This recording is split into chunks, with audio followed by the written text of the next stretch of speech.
समतल ध्रुवित प्रकाश प्राप्त करने की हमने कितनी विधियां पढ़ ली है। एक तो प्रकाश के परावर्तन द्वारा, नंबर 2 अपवर्तन द्वारा, नंबर 3 द्वि अपवर्तन द्वारा निकोल प्रिज्म की सहायता से, और चौथा पोलराइड द्वारा, और पांचवा और एक तरीका है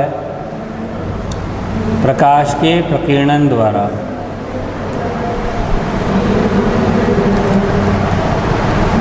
प्रकीर्णन का अर्थ पहले भी समझा है तुमने पिछले चैप्टर में रिएप्टिक्स में।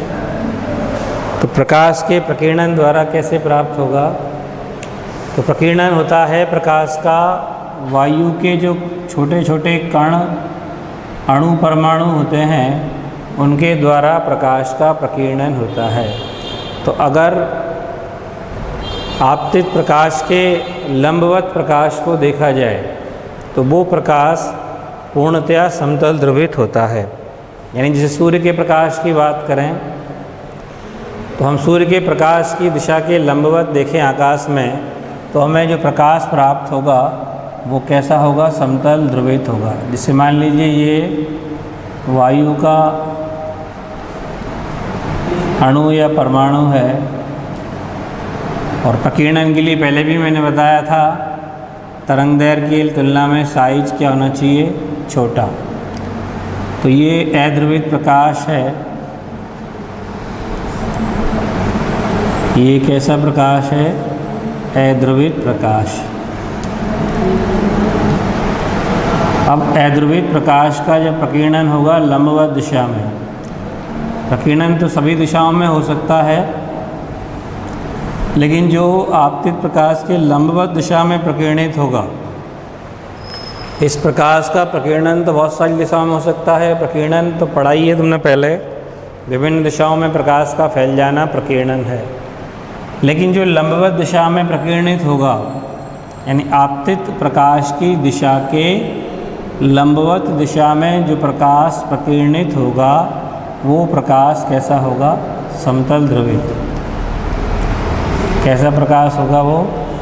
समतल ध्रुवित प्रकाश। तो ये कैसा प्रकाश प्राप्त हुआ? ये हमारी आँख है, समतल ध्रुवित प्रकाश। तो इस तरह अपन प्रकाश के प्रकीर्णन के द्वारा भी समतल ध्रुवित प्रकाश प्राप्त कर सकते हैं। तो 5 मेथड हो गए हमारे समतल ध्रुवित प्रकाश प्राप्त करने के। पहला मेथड क्या पढ़ा था? प्रकाश के परावर्तन के द्वारा। जो सबसे पहला पॉइंट मैंने तुमको लिखवाया था, प्रकाश के परावर्तन द्वारा समतल ध्रुवित प्रकाश प्राप्त किया था। दूसरा मेथड क्या पढ़ा था? प्रकाश के अपवर्तन के द्वारा।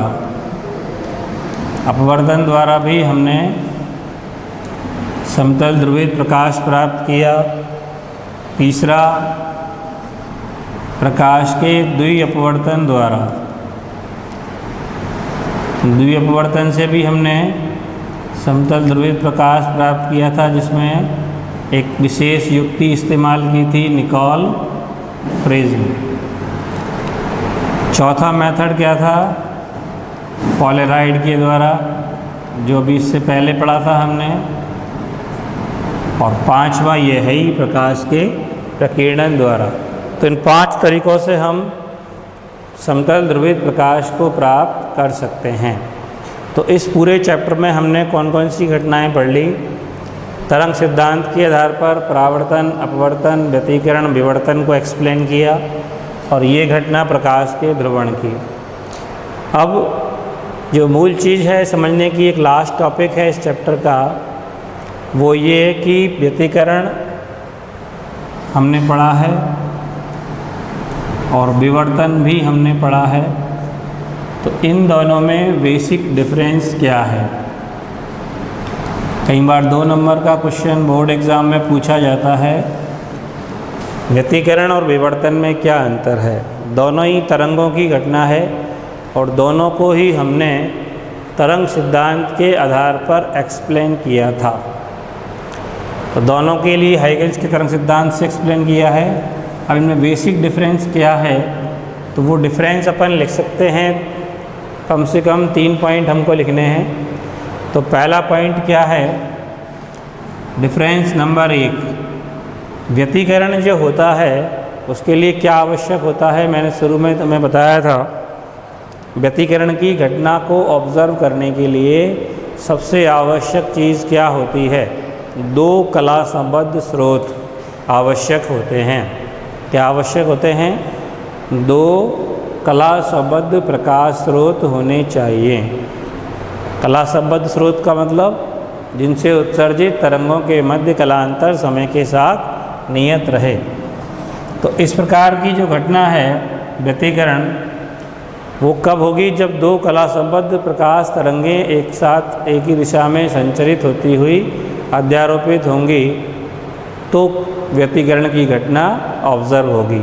जबकि विवर्तन जो होता है उसमें 2 कला संबद्ध स्रोतों की आवश्यकता नहीं है, बल्कि एक ही स्रोत से उत्सर्जित तरंगाग्र की विभिन्न भागों से उत्सर्जित तरंगों के अध्यारोपण से ही व्यतिकरण विवर्तन प्रतिरूप ऑब्जर्व होता है। तो पहला डिफरेंस समझ में आ गया। दोबारा एक बार सुन लीजिए क्या है पहला डिफरेंस क्या है। व्यतिकरण के लिए 2 कला संबद्ध प्रकाश स्रोत होना आवश्यक है। यदि 2 कला संबद्ध प्रकाश स्रोत नहीं होंगे तो व्यतिकरण की घटना ऑब्जर्व नहीं होगी। जबकि विवर्तन में 2 स्रोतों की आवश्यकता नहीं है, बल्कि एक ही स्रोत से उत्सर्जित तरंगाग्र के अनेक बिंदुओं से उत्सर्जित तरंगों के अध्यारोपण से विवर्तन की घटना ऑब्जर्व हो सकती है। सेकेंड जो डिफरेंस है वो क्या है, दूसरा डिफरेंस। तो हमने व्यतिकरण का प्रतिरूप देखा है, दोनों ही प्रकार के प्रतिरूप हमने देखे हैं। व्यतिकरण में जो प्रतिरूप हमें दिखाई देता है वो सब क्या दिखती हैं, समान चौड़ाई की काली और चमकीली पट्टिकाएं दिखाई देती हैं। पहले पढ़ चुके हैं हम, ये क्या दिखाई देती हैं, समान चौड़ाई की दीप्त और प्रदीप्त पट्टिकाएं। तो दूसरा डिफरेंस क्या है, व्यतिकरण में समान चौड़ाई की अदीप्त और प्रदीप्त पट्टिकाएं एकांतर क्रम में दिखाई देती हैं, और उन प्रदीप्त पट्टिकाओं की जो इंटेंसिटी होती है, तीव्रता, वो समान होती है। यानी सारी प्रदीप्त पट्टिकाएं समान रूप से चमकीली होंगी, सबकी तीव्रताएं क्या होंगी, समान होंगी। जबकि विवर्तन में हमने क्या ऑब्जर्व किया है, विवर्तन भी हमने पढ़ा है, इसका भी प्रतिरूप हम पढ़ चुके हैं ऑलरेडी। इसमें एक तो मैक्सिमम तीव्रता की चौड़ी पट्टिका केंद्र पर दिखती है, जिसे हम क्या कहते हैं, केंद्रीय उच्छिष्ट। और बाकी की जो तीव्रताएं होती हैं, अधिकतम तीव्रता वाली, वो घटते क्रम में होती है। मैंने पहले ग्राफ में लिखा है I0/22 हो जाती है, I0/61 हो जाती है। तो ये दूसरा डिफरेंस हो गया। दोनों प्रतिरूपों में अंतर है कि नहीं है। इसमें जो प्रदीप्त पट्टिकाएं हैं वो सब समान चौड़ाई और समान तीव्रता की हैं, जबकि उसमें केंद्रीय पट्टिका मैक्सिमम तीव्रता की और सबसे ज़्यादा चौड़ी होती है।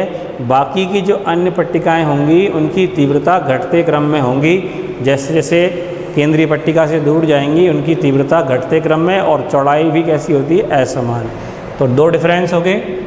तीसरा डिफरेंस क्या लिख सकते हैं अपन, इसमें जो पट्टिकाएं होती हैं अदीप्त, वो शून्य तीव्रता की होती हैं।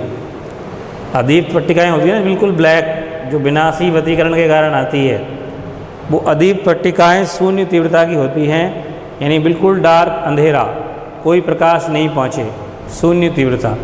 जबकि विवर्तन में जो निम्निष्ठ हमें मिलते हैं, निम्निष्ठ का मतलब वही है न्यूनतम तीव्रता, एज लाइक ए अदीप्त पट्टिका। तो यहाँ जो अदीप्त पट्टिकाएं होती हैं वो शून्य तीव्रता की होती हैं, यानी कि बिल्कुल भी तीव्रता नहीं है, नगण्य है, 0। लेकिन वहाँ जो विवर्तन प्रतिरूप में अदीप्त पट्टिकाएं, या जिनको अपन क्या कह रहे हैं, निम्निष्ठ कह रहे हैं, क्या कह रहे हैं, निम्निष्ठ, वो शून्य तीव्रता की नहीं होती, बल्कि क्या होती हैं, धुंधली सी होती हैं घटते क्रम में। तीसरा डिफरेंस ये हो गया। तो 3 डिफरेंस काफ़ी होते हैं व्यतिकरण और विवर्तन में, मूल डिफरेंस यही है। समझ में आ गया ना तुम्हारे। पहला डिफरेंस दूसरा और तीसरा। तो व्यतिकरण और विवर्तन में ये हम डिफरेंस लिख सकते हैं। और इसके अलावा जो विवर्तन के हमने दो टाइप पढ़े हैं, एक फ्रेनेल विवर्तन और दूसरा कौन सा पढ़ा है, फ्राउनहोफर विवर्तन। इनमें भी कई बार डिफरेंस पूछा जाता है कि फ्रेनेल और फ्राउनहोफर विवर्तन में क्या डिफरेंस है। तो इनके डिफरेंस क्या है। नंबर 1, फ्रेनेल विवर्तन जो होता है उसमें प्रकाश स्रोत और पर्दा विवर्तक से सीमित दूरी पर होते हैं, पास में ही होते हैं। और फ्राउनहोफर विवर्तन में प्रकाश स्रोत और पर्दा विवर्तक से अनंत दूरी पर होते हैं। तो पहला डिफरेंस ये हो गया क्या, फ्रेनेल विवर्तन में प्रकाश स्रोत और पर्दा सीमित दूरी पर होते हैं, जबकि फ्राउनहोफर विवर्तन में प्रकाश स्रोत और पर्दा अनंत दूरी पर होते हैं। दूसरा डिफरेंस क्या है, फ्रेनेल विवर्तन जो होता है उसका अगर प्रतिरूप देखेंगे फ्रेनेल का, तो उसमें जो केंद्रीय बिंदु होता है वो हमेशा कैसा होता है, प्रदीप्त। जबकि फ्राउनहोफर विवर्तन में प्रदीप्त हो सकता है या अदीप्त भी हो सकता है। समझ गए ना। फ्रेनेल विवर्तन में क्या है, केंद्रीय बिंदु कैसा हो सकता है, अदीप्त या प्रदीप्त। और फ्राउनहोफर में हमेशा कैसा होगा, प्रदीप्त बिंदु होगा। तीसरा डिफरेंस क्या है, इसमें जो आपतित और विवर्तित तरंगाग्र होंगे वो बेलनाकार या गोलीय होंगे। आपतित और विवर्तित तरंगाग्र क्या होंगे, या तो गोलीय अगर बिंदु स्रोत काम में लिया है, या बेलनाकार अगर रेखीय स्रोत काम में लिया है। जबकि फ्राउनहोफर विवर्तन में आपतित और विवर्तित तरंगाग्र कैसे होंगे, समतलीय तरंगाग्र। फ्राउनहोफर में क्या होंगे, समतलीय तरंगाग्र होंगे। और एक चौथा डिफरेंस लिखना चाहते हैं तो लिख सकते हैं, फ्रेनेल विवर्तन में जो हम विवर्तन ऑब्जर्वेशन लेते हैं पर्दे पर, विवर्तन का प्रतिरूप प्राप्त करना चाहते हैं पर्दे पर, उसके लिए किसी लेंस की आवश्यकता नहीं है। जबकि फ्राउनहोफर में हमें क्या लगाने पड़ते हैं, लेंस। पहले पढ़ चुके हैं फ्राउनहोफर डिटेल से, अपन स्रोत को लेंस के फोकस बिंदु पर अरेंज किया था, दूसरे लेंस के फोकस बिंदु पर पर्दा अरेंज किया था। तो फ्राउनहोफर विवर्तन में हमें विवर्तन ऑब्जर्वेशन लेने के लिए लेंस की आवश्यकता पड़ेगी, और फ्रेनेल विवर्तन में हमें लेंसों की कोई आवश्यकता नहीं है। तो ये मूल डिफरेंस हो गए। और इसी के साथ ये तुम्हारा वेव ऑप्टिक्स का चैप्टर जो है पूरा कंप्लीट हो गया।